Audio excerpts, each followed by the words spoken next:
important to understand all of this, source of funds, source of wealth, for TCSP, conveyancing, all in scope activity. But I think that really needs to be put into the context of the wider client profile.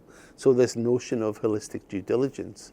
So is the source of funds involved in a transaction or a client what you might expect, given the wider background and context you know about that client, yeah? Whether or not that client has made a lot of money selling a company a few years ago, or a company that you're working on behalf of is selling widgets to the EU. Well, does the source of funds involved in those sort of transactions make sense? Well, that's it. I was just about to say that. Does it make sense?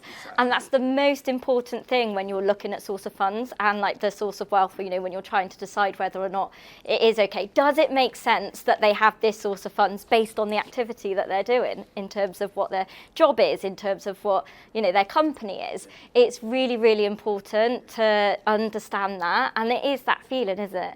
And I think the problem with lawyers, they love everything. I was like, I love these chairs because it's really important. They're like, it's not black and white. It's really tough for them. They like to be told. But when it comes to source of funds, you can't give them an answer for everything without seeing the particular case and the matter, what's in front of you. Absolutely, and that is a great segue into a risk-based approach.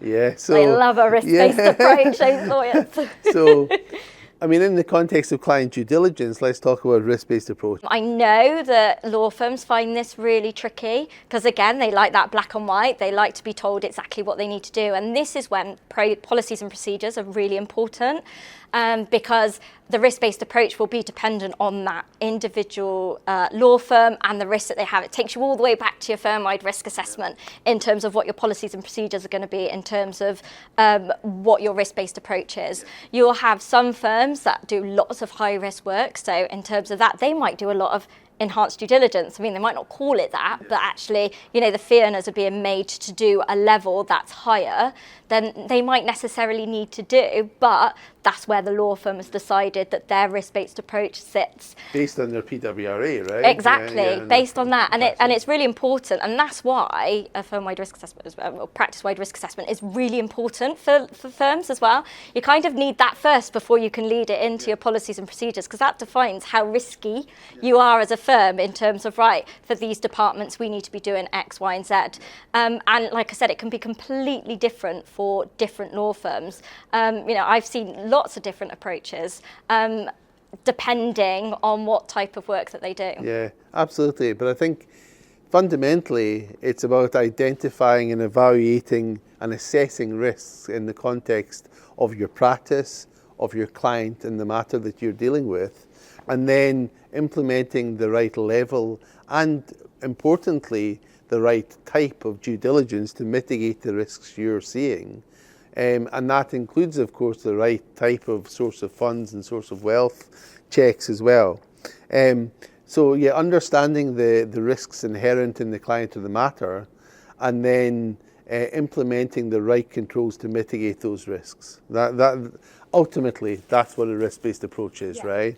And obviously the level and types of risks dictates then the level and types of due diligence that you perform. And obviously in higher risk situations, that would then mean enhanced due diligence, probably including certainly in conveyancing, more emphasis on source of wealth checks as well. Yeah.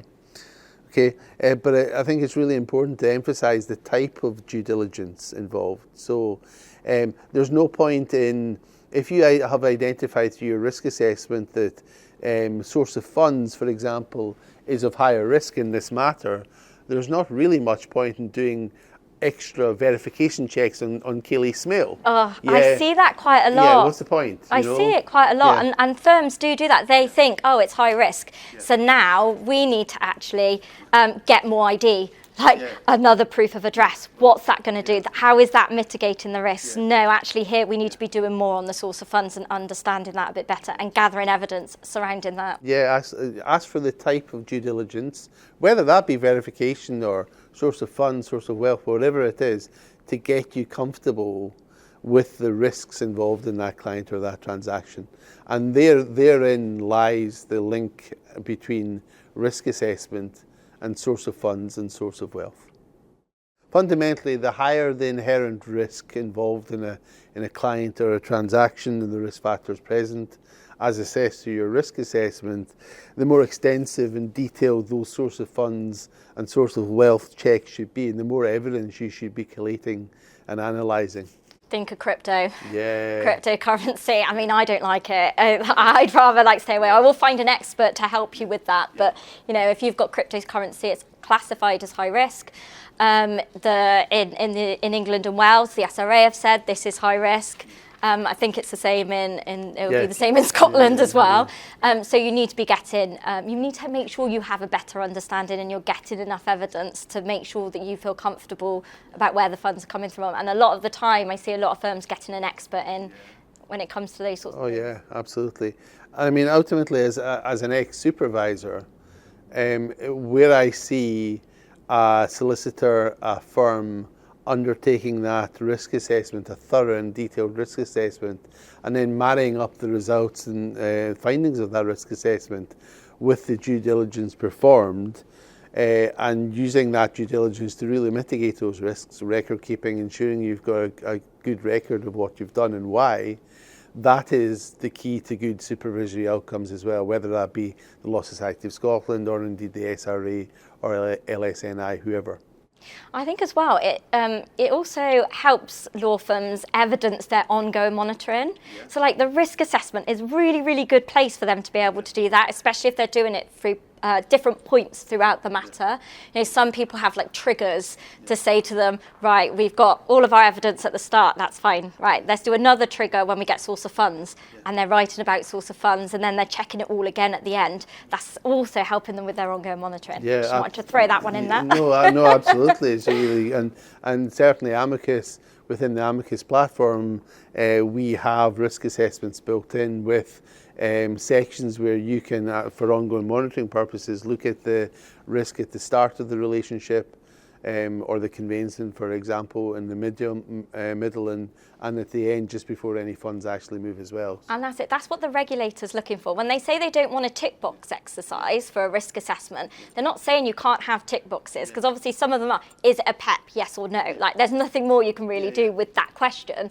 But actually afterwards saying, it's a PEP, and these are the things that we've put in place to mitigate those risks, that's the gold dust. Yeah, absolutely. And is it a PEP, yes or no? Well, yeah, what risks does that PEP pose?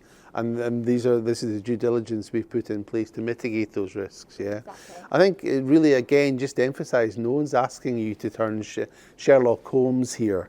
Yeah, but ultimately you do need to have and collate enough information to make you comfortable with regards to the due diligence and taking on, obviously, the client and ultimately taking on the client.